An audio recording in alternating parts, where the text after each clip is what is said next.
आणि तुम्हाला सांगतो माता भगिनींना, याच या ठिकाणी आलेला प्रत्येक हिंदू बांधव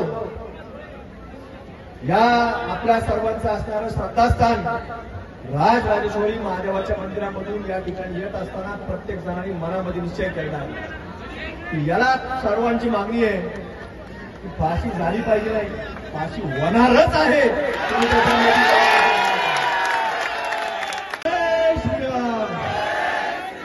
छत्रपती शिवाजी महाराज की, धर्मवीर छत्रपती संभाजी महाराज की जय। भवन भारत माता की।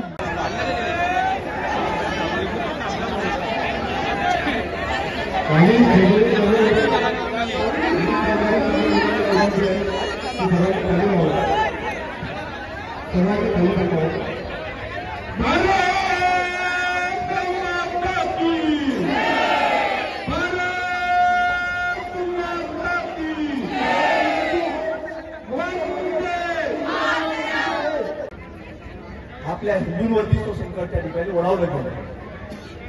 ते कुणी ओढावलं त्याचं नाव तुम्ही या ठिकाणी बोर्डावर टाकलं, प्रत्येकाच्या हातामध्ये त्याचं नाव आहे काय, तौहीद काय नाव आहे, तौहीद।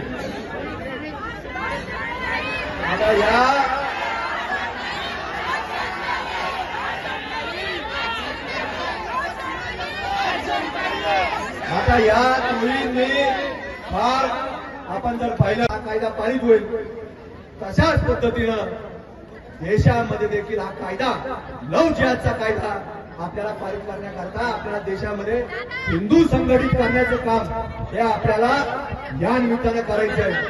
फाशी मिळाली काही आपल्या देशामध्ये लोकशाही आहे, त्यामुळे लोकशाहीमध्ये आपल्याला हे संपूर्ण प्रक्रिया करण्याकरता आज प्रशासनावरती आपल्या माध्यमातून कुठेतरी दबाव टाकणं हे देखील आपल्याला कुठेतरी हिंदू संघटित आहे, हिंदू एकत्र आहे।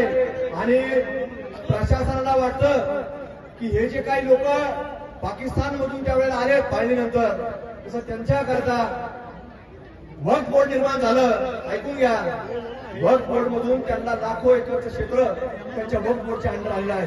म्हणून तुम्हाला सांगतो हे कायदे त्यांना मिळाले।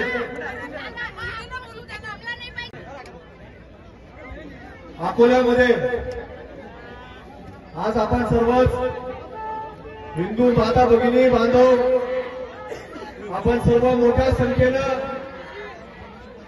आपल्या सर्वांचा अकोलेकरांचं असणारं श्रद्धेचं स्थान राजराजेश्वरी महादेव मंदिरापासून आपण मोर्चाच्या ठिकाणी आपण सर्वजण पायी मोर्चा या ठिकाणी घेऊन आलेलो आहोत। आणि या मोर्चाचं कारण देखील आपल्या सर्वांना ज्ञात आहे की गणेश उत्सव हा उत्सव आपल्या सर्व हिंदू बांधवांचा एक मोठा उत्सव असतो। आणि प्रत्येक हिंदू माता भगिनी असेल, आमचा बांधव असेल, त्याच्यामध्ये मोठ्या उत्साहाने या धार्मिक उत्सवामध्ये सहभागी होत असतो। आणि 27 तारखेला आपण गणरायाचं अगदी वाजत गाजत आगमन केलं, प्रत्येकाने 10 दिवस त्याची पूजा अर्चा केली। आणि मग तो अकोलेकरांचा आपल्या सर्वांचा हिंदू बांधवांचा महाराष्ट्रातील देशातील हिंदू बांधवांचा 6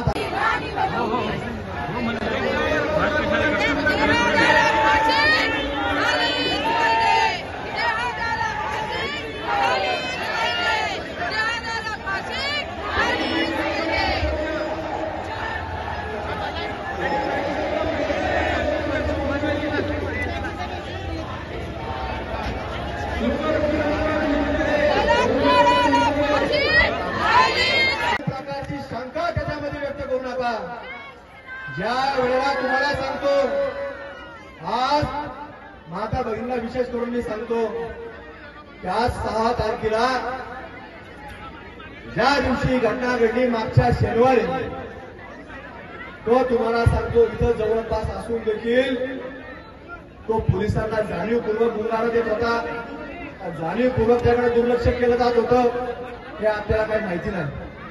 पण एवढं मात्र निश्चित आहे की प्रशासन जे असणारं आपलं प्रशासन आहे ते त्याला काय फार गांभीर्याने घेत नव्हतं. पण आज तुम्हाला मी सांगू इच्छितो की आपल्या सकल हिंदू समाजाची ताकद ही महाराष्ट्र देशामध्ये ज्या वेळेला हे झोपेचं सोंग घेणारं हे प्रशासन त्याला लक्षामध्ये आलं की आज हा सकल हिंदू समाज एकत्र येणारे मोर्चा काढणारे आणि जसं काल दुपारी तुम्हाला सांगतो की त्यांनी 6 टीमच्या 12 टीम केल्या आणि परराज्यातून हा जिहादी पकडून आणण्याचं काम या ठिकाणी केलं. ही ताकद सकल हिंदू समाजाची आहे आणि म्हणून तुम्हाला सांगतो आपल्याला जर याला फाशी मिळून द्यायची तर आपला आज हा मोर्चा झाल्यानंतर देखील आपल्याला संघटित राहणं गरजेचं आहे. नाहीतर वारंवार या महाराष्ट्रामध्ये असे प्रकार घडून आणणारे लोक हे आपण पाहत आहोत. हे लोक प्लॅनिंगनी तुम्हाला सांगतो आपल्याकडे मुलीवरती लक्ष ठेवतात आणि लक्ष ठेवून तुम्हाला सांगतो की याला कुठेतरी आपल्या मुली अडकवण्याचं काम आणि त्याच्यात या सगळ्या असे कृत्य घडून आणण्याचं काम ते करत असतात. त्यामुळे तुम्हाला सांगतो की या काळामध्ये आपल्याला याला फाशी मिळणार आहे, तुम्ही याची काळजी करू नका, होणार आहे. पण या सगळ्या माध्यमातून आज मोर्चाच्या माध्यमातून आपली या ठिकाणी मागणी आहे प्रशासनाकडे की आज प्रशासन जे आपण मागच्या काही काळामध्ये आपण मागणी केली की हे कृत्य जर घडायचं नसेल, आज एक आपल्या भगिनीचं घडलंय, असे जर प्रकारे थांबवायचे असतील तर लव जिहाद सारखा एक कायदा या आपल्या महाराष्ट्रामध्ये लागू झाला पाहिजे अशी एक मागणी आज आपल्या या ठिकाणी तमाम हिंदू बंधू बांधवांच्या वतीनं सरकारकडे करण्यात येतील. त्याचा पाठपुरावा देखील आमच्यासारखे कार्यकर्ते महाराष्ट्राच्या विधानसभेमध्ये करण्याचा प्रयत्न करतात. या तुम्हाला सांगतो काली मातेच्या अवतारामध्ये आणले आहेत आणि त्यामुळं हा अवतार हा तुमचा अवतार आपल्याला उद्याच्या काळामध्ये एकही जिहादी अशा पद्धतीने कृत्य करण्याकरता पुढे धजावलं नाही पाहिजे.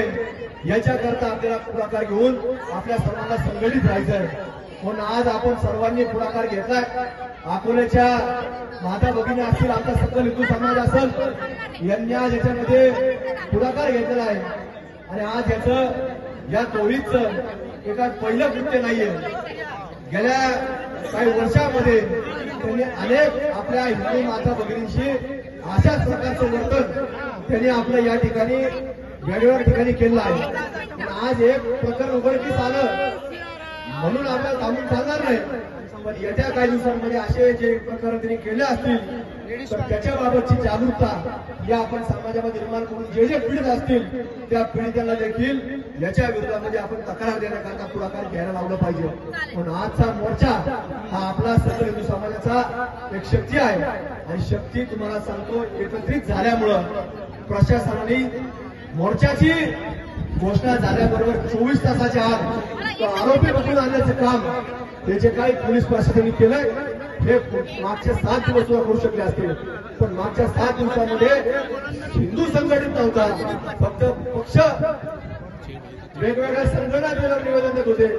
पण ज्या वेळेला सकल हिंदू समाज संघटित झाला आणि ज्यावेळेला ती मोर्चा निघणार असं समजलं त्याच वेळेला तुम्हाला सांगतो 24 तासाच्या आत असे जिहादी आरोपी तुम्हाला सांगतो पकडून आणण्याचं काम या ठिकाणी झालेलं आहे.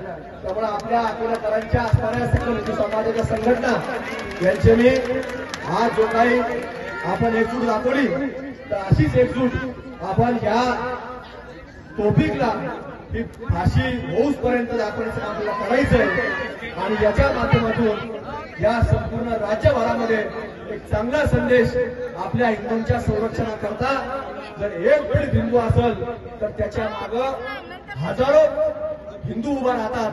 हा संदेश महाराष्ट्रामध्ये आपल्याला देण्याचं काम करायचं आहे.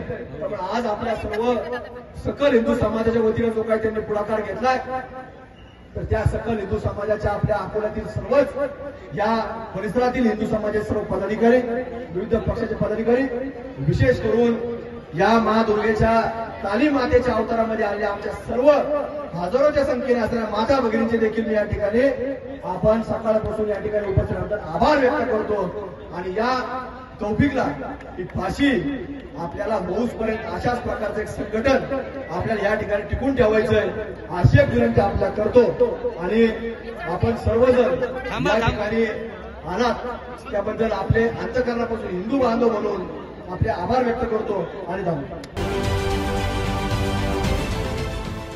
देश विदेशातील प्रत्येक घडामोडींचे लाईव्ह अपडेट मिळवण्यासाठी आता साम टीव्हीच्या सर्व सोशल मीडिया प्लॅटफॉर्मला लाईक, फॉलो आणि सबस्क्राईब करा.